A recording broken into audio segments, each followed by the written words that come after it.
So hello and welcome to this NPTEL course entitled Trauma and Literature. We will continue reading Catherine Malabou's book, The Ontology of the Accident. So in the previous session, we had a sort of a theoretical summary of what we've covered so far in terms of looking at the philosophical framework that Malabou is offering, especially in the way she's bringing in neurology and continental philosophy in terms of understanding a new kind of selfhood, an alternative model of selfhood, which is informed by interruption, informed by trauma, informed by absence, and informed by silence. So how can you give an ontology to that, right? So how can you offer an ontological framework to that? And the moment you offer an ontological framework, or the moment you think of conceptualizing an ontological framework, we need to also extend that into a representational framework. So how do you represent an accident? How do you represent trauma? How do you represent absence or silence? Right, so these are very complex philosophical questions, and as I keep mentioning, that Malabou is a very, very complex philosopher because she's bringing in hardcore medical science, hardcore neurology, and combining that with interesting continental philosophy. So, for instance, in the session today, we will see how she draws on the works of the neuroscientist Antonio Damasio. And in the process, she brings in Spinoza as well. So in the previous session, before the previous session, the penultimate session, we saw how she uses Kafka, right, and Deleuze's reading of Kafka's Metamorphosis in terms of understanding how the accident or the accidental self or the post-accident self, that is a temporal quality as well, the post-accident self, how that emerges in a representational matrix, right? And how representation becomes interesting in Metamorphosis because the human subject becomes an organism, becomes an insect. But at the same time, you've seen how she argues that Kafka's reading or Kafka's writing or representation is an inadequate representation in the sense that it doesn't really completely move away from the humanist model. The humanist voice is retained to a certain extent. Okay. So this is page 19 in this book, which should be on your screen. The second chapter in this book, The Ontology of the Accident. And here we go. The identity formed by brain pathologies can help us offer a response and retrospectively provide Freud with example or type that he was either missing or unwilling to see, turning his back on it as violently as he rejected his profession as a neurologist, the formation of a survivor's identity, a never-before-seen existential and vital configuration. Right, so she's trying to interestingly connect Freud, or the missing link in Freud, the absent research in Freud, and she's trying to inform that, or supplement that, or address that using contemporary research in neuroscience. So we'll see Damasio coming in. But the point is, she says one very vital absence in Freud's scholarship is the lack of engagement or the refusal or the rejection of any engagement of the survivor's identity. So what happens post-trauma? What happens after trauma? What is the subject? Is there a subject at all after trauma? And if there is a subject, what kind of subjectivity does that conform to? So what kind of an ontological framework or existential framework or epistemological framework or representational framework does the post-accident subject have, right? So that's something which Freud's study doesn't offer. Freud's psychoanalysis doesn't offer at all. So that's something he rejected. And now Malabou is saying that we can take a cue from current neuroscience and go back to Freud, and maybe we can have a more consolidated, a more inclusive model of psychoanalysis. So, this what is absent in Freud? So any engagement with the survivor's identity, which is a kind of identity which is never before seen existential and vital configuration. So what happens after the subject is deterritorialized? So is there a re-territorialization, right? Is there any possibility of defining or addressing the subject, right? So that's something which Freud doesn't have. Freud talks about trauma and neurosis, but not what happens after that, right? So that is something, what happens to the subject after that is something which is missing in Freud, and that's something that she is trying to address in this book. So what kind of identity would that be? A brain-damaged identity, which even as an absence from the self, is nonetheless well and truly a psyche, right? So it is a psyche. So it may be a complete departure from the erstwhile self, a complete destruction or deconstruction from the erstwhile self, but at the same time, there is a psyche, there is a model, there's a structure of a psyche which is available over there. So that's something which we need to address. And again, this connects to the title of the book, The Ontology of the Accident. We need to give accident an ontological framework. Accident deserves an ontology. So how to define an accident, how to define a post-accident identity to a certain extent. So advances in neurobiological research point to the need to think through a new relation of the brain, and hence also the psyche, not to destruction, negativity, loss, and death. Right. So negativity, absence, destruction, and again, this connects to Malabou's idea of destructive plasticity. So these need to be conceptualized. These need to be addressed medically as well as philosophically, right? And obviously, Malabou is offering this medical philosophical confluence, so to speak. Interestingly, some American scientists are turning to continental philosophy to develop this new relation between biology and thanatology, right? So thanatology is obviously death, right? So the study of death, what happens with destruction and death, thanatology.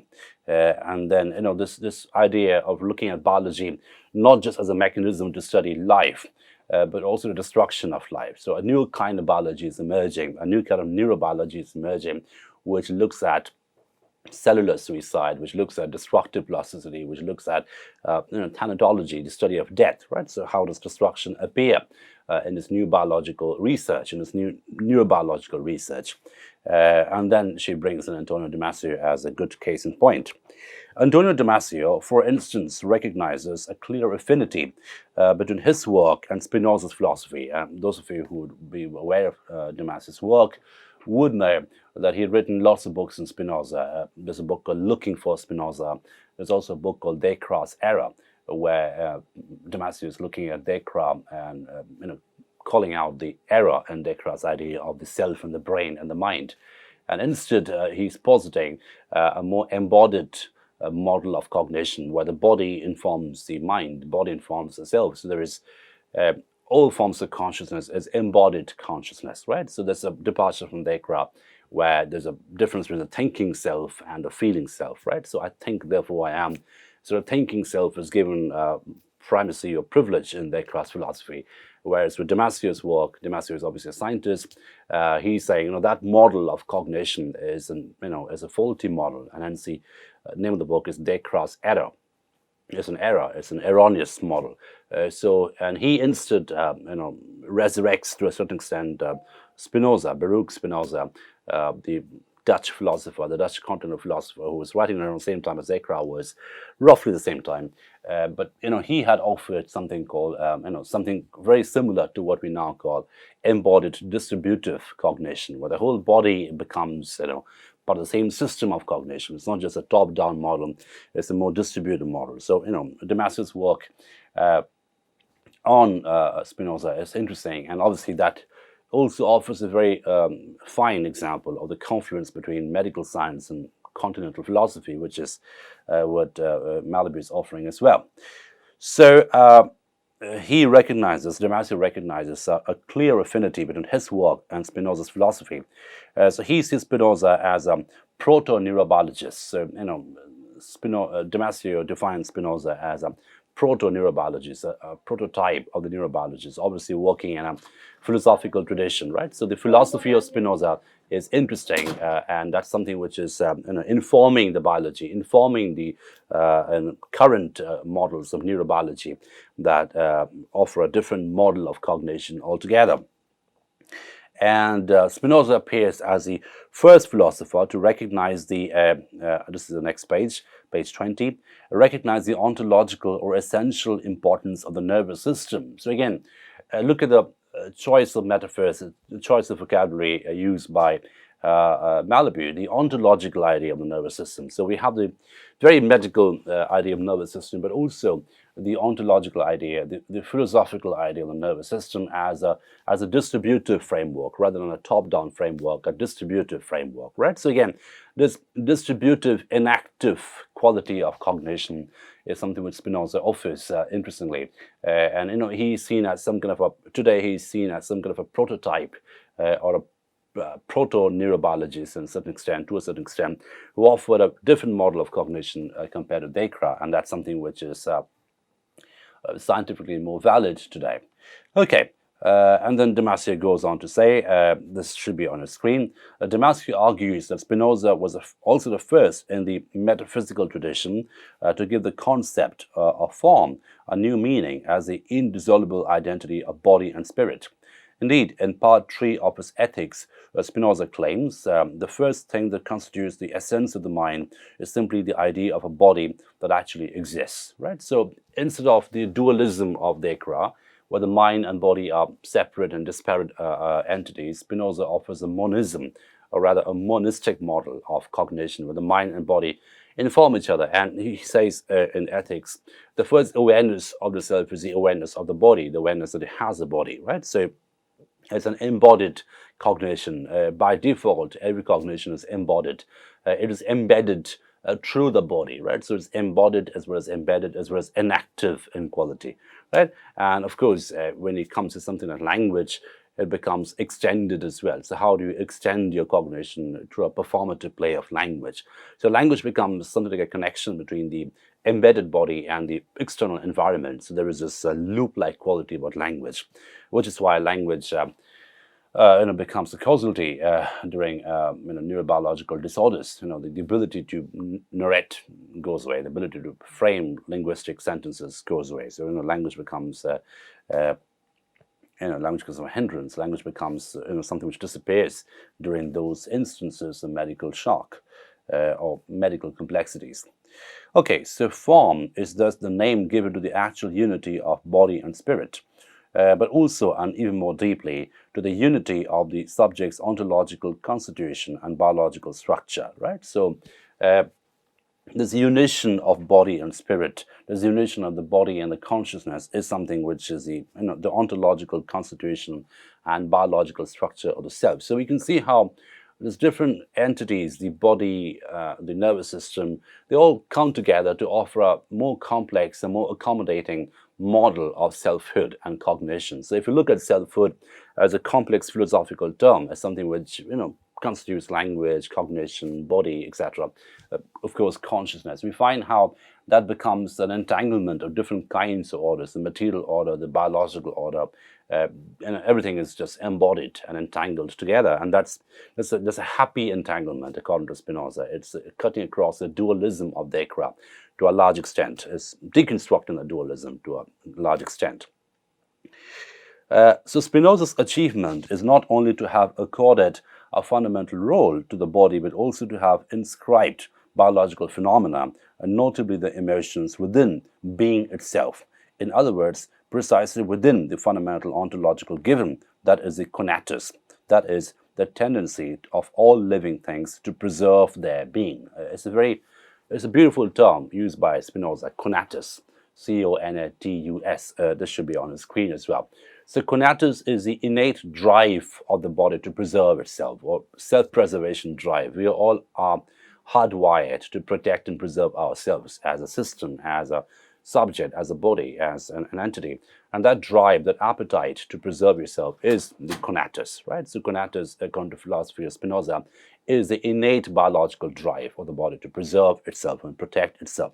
Now, in that structure of conatus, emotions play a very important role. So again, we can see how that's something which is missing in Descartes' philosophy, because in the Cartesian model, thoughts or rationality become more important than the body or emotion. And there is a sense of hierarchy given to the mind, the consciousness, a fine model, and as against which the body is seen as more appetitive, as more beastly, as more fleshy. And that is a problem that's not really seen as the right kind of cognition, right? So the more reliable cognition is the consciousness-centric model of cognition, which is just completely located in the mind, in Spinoza's philosophy, in Descartes' philosophy, sorry. But when it comes to Spinoza, we find that he's given a lot of primacy to emotions, to embodiment, to sentiment, to mood, to the body, right? So these become very important. And of course, we know through scientific research today, scientific studies today, that emotions play a very important role in cognition. In other words, if your ability to emote goes away, your ability to recognize and cognize and connect to recognizable reality, that disappears as well. And Damasio's work actually has a lot to do with this, and he's one of the finest neuroscientists in the world today, who has looked at the connection between cognition and emotion. So if your emotive ability disappears, so does your cognitive ability to a large extent. And we have seen a very complex and graphic literary example of that in Mrs. Dalloway. Remember that when Septimus has a cognitive crisis, he also cannot feel, and he keeps saying that he cannot feel. There's nothing that connects to him at the level of feelings, right? So his ability to emote disappears, his ability to connect through feelings disappear, and that is obviously, that compounds the cognitive crisis. So the emotional crisis and the cognitive crisis and Mrs. Dalloway are connected together in a very organic way, and that connection obviously is scientifically true, scientifically valid, right? So, and Spinoza was one of the first philosophers working in that tradition of cognition, metaphysics, etc., who offered this very interesting combination of cognition and emotion, right? And that's something which we see all the time in his philosophy. And conatus, the drive of the body, the drive of the self to preserve itself, is innately emotional in quality. So conatus is an emotional quality, right? So that when the emotional quality goes away, the emotional appetite goes away, the drive of the self to preserve itself also disappears as well. And again, we see this in Mrs. Dalloway. When Septimus begins to get more and more disconnected, what it also does, that emotional disconnection also begins to disintegrate him as a self. And of course, in the end, he commits suicide, he kills himself, he essentially shuts down the system. So the conatus goes away as well entirely. So it's a very complex and loaded term, conatus, right? And there are different ways you can read it. What is evident here is how Spinoza is offering people like Damasio and also Malabou a very philosophical framework through which cognition can be studied. And the reason why this is interesting to someone like Malabou, because Malabou talks about the destruction of cognition, the destruction of emotions. So what happens if emotions are destroyed? What happens if the ability to emote disappears entirely through an accident or trauma, injury, or whatever the case may be?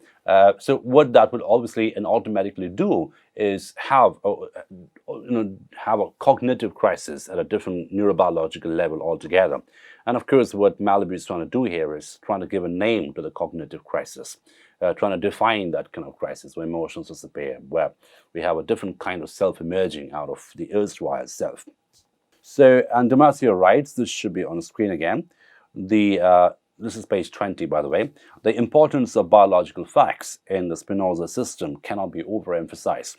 Seen through the light of modern biology, the system is conditioned by the presence of life, the presence of a natural tendency to preserve that life, the fact that the preservation of life depends on equilibrium of life functions and consequently on life regulation, the fact that the status of life regulation is expressed in the form of affects, joy, sorrow, and its modulated appetites, and the fact that appetites, emotions, and the precariousness of life condition can be known and appreciated by the human individual due to the construction of self, consciousness, and knowledge-based reason. Right. So, what is quite clear is how interestingly and beautifully, even a scientist like Damasio is looking at affect. Right. So we can see, and this is the new kind of research which is emerging today, connected to the kind of course we are doing now, memory studies, affect studies, which look at these qualities of emotions and memory and remembering through an affective framework as well as through a scientific framework. Because more and more scientists like Antonio Damasio, Eric Kendall, Joseph Ledoux, these are people who are looking at affect very, very seriously today. So emotions are taken very seriously today.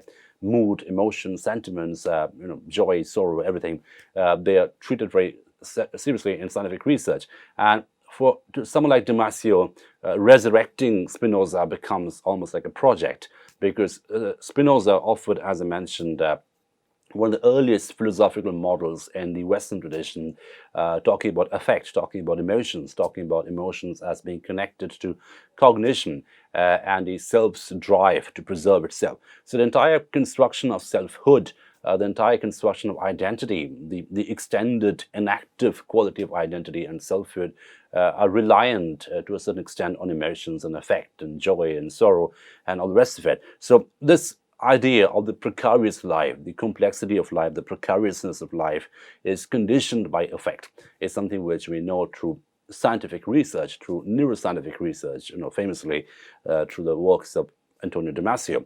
And obviously, what Malabou is doing over here, she's bringing together the kind of scientific research on affect and emotion, and positioning that apropos of the philosophical framework around affect and emotions. And in the process, she's offering a very rich and original model of looking at cognition.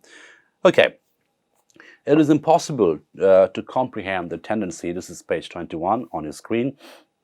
It is impossible to comprehend the tendency of being to conserve itself without acknowledging the role of the affects in modulating the intensity of the conatus. So, what affects do is also an act of regulation. So affects also regulate affects. So affects have the quality of extension, the quality of emergence, but also the quality of regulation. So the auto-regulatory quality of affects is important over here. And we can see how that gets interrupted in Mrs. Dalloway as well. Septimus is not able to regulate himself anymore, so he cannot control his emotions again. His emotions have disappeared. Either they come back in a flux and overwhelm him, or they disappear entirely. So this auto-regulatory quality of affects is completely gone from Septimus's system, and that is an emotional problem. But the doctors around him at that time, they fail to see it because they're looking at the body as some kind of a problem, right? They're looking at the mind and body separately, right? So that disparity, the distinction, the separation between the mind and the body is a very Cartesian legacy that the doctors are embodying in the First World War, around the First World War. So that becomes the problem, and that obviously informs or accounts for the failure on their part to address and heal Septimus. So again, we're looking at a very fine literary example of this kind of philosophical and medical complexities. Okay. Indeed, just like the appetite, the tendency to preserve is qualitatively and quantitatively variable, more or less open, more or less intense. The hunger to live is not always equal to itself. It changes increasing or decreasing according to affects, depending on how one feels. For Spinoza, the affects manifest a range in which joy and sorrow are two opposite poles. Joy increases the power to act, increases the ability, the intensity of the conatus, widens its scope. Sorrow, on the other hand, dampens, diminishes, and restricts this power. Right? So we have an interesting bi-directional way in looking at affects. So what we can see immediately is how innovative Spinoza's philosophy was, and how relevant it is to current affect studies. Because if you take a look at affect studies today, you find that one of the key qualities of affect is a kinetic quality. The movement is a kinetic act. Affect is a kinetic activity. It moves all the time. And I'm using the word move in a pluralistic sense. It moves the self as well as it moves inside. So you're moved by affect. You're moved by sorrow, you're moved by happiness, you're moved by joy. At the same time, there's a mobility quotient as well about affect. And that is something which Spinoza had philosophized many centuries ago. And that's the reason why he's such an important philosopher for us today, and also for the neuroscientists. So this auto-regulatory kinetic quality of affect is something which had been given a philosophical framework by Spinoza. So, with sorrow, the conatus quotient diminishes or dips. The body's ability to preserve itself, the body's hunger or appetite to preserve itself, it diminishes or dwindles according to the fall, depending on the sorrow, the level of sorrow. The human body, and this is a quotation that Malabou is giving, the human body can be affected in many ways, by which its power of acting is increased or diminished. This power coincides precisely with the endeavor conatus, by which each thing strives to preserve in its being. This endeavor is adjustable. So this is what I meant when I said there's an auto-regulatory quality of affect. So the affective body must be able to regulate its own affective system, the affective movements. It must be regulated and regulatable to a certain extent, both of which don't happen in Mrs. Dalloway, with Septimus's crisis and embodiment. This endeavor is adjustable. It can be tuned like an instrument. Joy and sorrow play it like a strange moving keyboard. So again, look at the metaphors chosen by Malabou. Very beautiful. So it's like a keyboard through which we can produce different kinds of joys and sorrows. But then it should be regulatable. It should be moving, right? Making it resonate or muffling its tone. And this is page 22. Joy affirms, sorrow diminishes. Joy and sorrow are passions by which the power that is the endeavor of each thing to preserve in its being, is increased or diminished, helped or hindered, right? So the reason why Malabou is spending so much time looking at emotions and cognition and the neuroscientific, neurobiological research on the connection between emotion and cognition is obviously she's looking at destructive plasticity. What happens to the self when its ability to cognize, when its ability to emote disappears? So what happens to the post-emotional self? What happens to the post-cognition self? Is there a cognitive system available to the post-cognitive self? You know, if in a post-emotional self, does it have any emotions at all? Does it have an alternative model of emotions which we need to address and locate and perhaps define? So this is page 22. One cannot be without being affected. So one cannot be without being affected. So the very ontology of the being is an affective ontology, is an ontology built out of affect, built from affect, informed by affect. Right? So again, this ontological information, this ontological investment is an affective investment. So affects inform the being. So every subject, every human being is a construct of affect, is a product, is an epiphenomenon of affect. Right? This founding observation opens a new path for neurobiology insofar as it takes into account the fundamental role of emotion in cerebral life. So cerebral life, consciousness, thinking, thought processes, rationality, all these are deeply emotional activities. And again, this is something which we know through neuroscientific research today, that emotions and cognition, emotions and rationality are not really ontological opposites. They are cognitive components of each other. They inform each other in very fundamental organic ways, right? So this accommodation of emotions and rationality together is a very, very Spinozian kind of model, and obviously that deconstructs or debunks the Cartesian binary between emotions and rationality, between mind and body. That binaristic, dualistic system is debunked away in the philosophy of Spinoza, as well as through modern research in neuroscience. In other words, in the unity of the organism, the complex formed by body and spirit, reason and cognition cannot develop or exercise their functions normally if they are not supported by affect. So, as I mentioned, the very ontology of the being, the very ontology of the self is informed by affect, is a construct of affect. Reasoning without desiring is not reasoning. In order to think, to know, to want, things must have a consistency, a weight, a value. Otherwise, emotional indifference annuls their relief, erases perspectives, erases differences in perspective, levels everything, right? So if there's no emotion, everything just levels away. In other words, there's no value quotient in rationality. We don't know what to attach ourselves to if we are not emotional. So if there's no value quotient, we'll attach ourselves equally at a very leveled way to everything, and that would obviously be a very faulty kind of cognition, right? So, and again, we can go back to Mrs. Dalloway, where Septimus is unable to attach himself to anything because there's nothing of value to him, around him, because his ability to emote has gone away, and because he cannot emote anymore, he cannot ascribe value to things anymore, right? And that obviously affects his being in a very fundamental biological sense.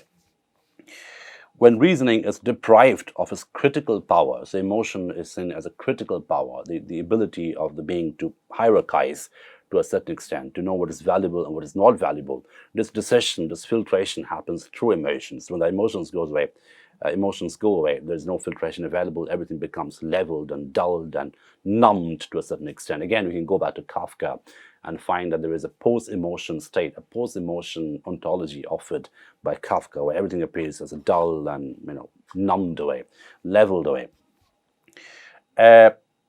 When reasoning is deprived of its critical power, its ability to discriminate and make a difference that proceeds from emotion and affect, then, as Damasio says, it becomes cold-blooded reasoning and no longer reasons. Selective reduction in emotion is at least as prejudicial for rationality as excessive emotion. So emotions must be selective, rationality must be selective in quality, right? So total rationality is a myth, just like total memory is a myth. Right? So there must be forgetting embedded in memory. Forgetting is a cognitive component of remembering. In the same way, rationality and emotions inform each other, because every act of rationality is a selective act of rationality, right? So when the selective quality goes away, it just becomes cold-blooded reasoning, and so it becomes devoid of empathy, it becomes devoid of imagination, it becomes devoid of emotions. So there's no value given to rationality at all. We don't know what to rationalize, how to rationalize. So at a very quantitative and qualitative level, our ability to rationalize begins to get compromised because of a lack of emotions. So I'll stop at this point today, but what is important for us is to see how Malabou is going back and connecting Freud and Spinoza and Damasio and offering a very complex model of cognition using medical science, using neurobiology, using continental philosophy to offer a very rich and new framework of emotions. And the whole point is what happens to the subject, the emotional subject, post-emotion, post-accident, post-trauma, right? So what are the models of cognition available to them? And that is something which this book will continue to address. So I'll stop at this point today. We'll continue with this in the next lecture. Thank you for your attention.